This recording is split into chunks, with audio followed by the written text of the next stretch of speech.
গত ৪০ বছরে এমন পানি কিংবা বন্যা দেখেনি কুমিল্লা, ফেনী, নোয়াখালীর মানুষ। ৮৮-র বন্যা, ৯৮-র বন্যা, তখনই এমন পানি দেখা যায়নি। কুমিল্লায় পানিবন্দী প্রায় ১০ লক্ষাধিক মানুষ। টানা বৃষ্টি, উজানি ঢলে ১০ লক্ষাধিক মানুষ পানিবন্দী হয়ে পড়েছে। তলিয়ে গেছে শত শত মাছের ঘের, আউশ ধান ও আমনের বীজতলা, গরুর খামার, পোলট্রি খামার, প্রায় সব কিছুই। নদীর চর, তীরবর্তী শাক সবজিসহ নিম্ন অঞ্চলের ফসলাদি তলিয়ে গেছে। কুমিল্লার দক্ষিণ অঞ্চলের উপজেলা নাঙ্গলকোট, মনোহরগঞ্জ ও ১৪ গ্রামের অধিকাংশ গ্রাম প্লাবিত হয়েছে।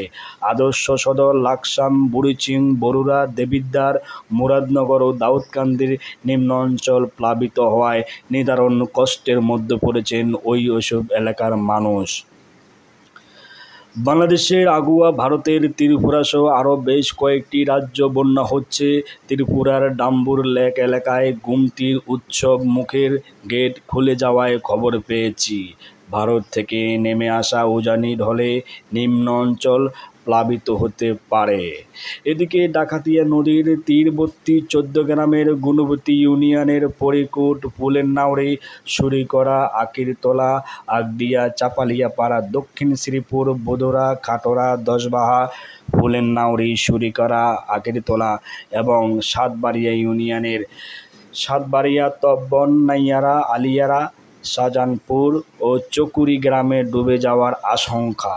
বেশিরভাগ বাড়িঘরে পানি প্রবেশ করেছে।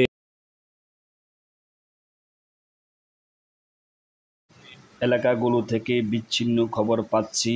চেয়ারম্যানেরা অধিকাংশ কাজে দুর্যোগ না দেওয়ায় ইউপি সচিবদের থেকে তথ্য নিচ্ছে। তথ্য পেলে ত্রাণসহ অন্যান্য সহায়তা করব।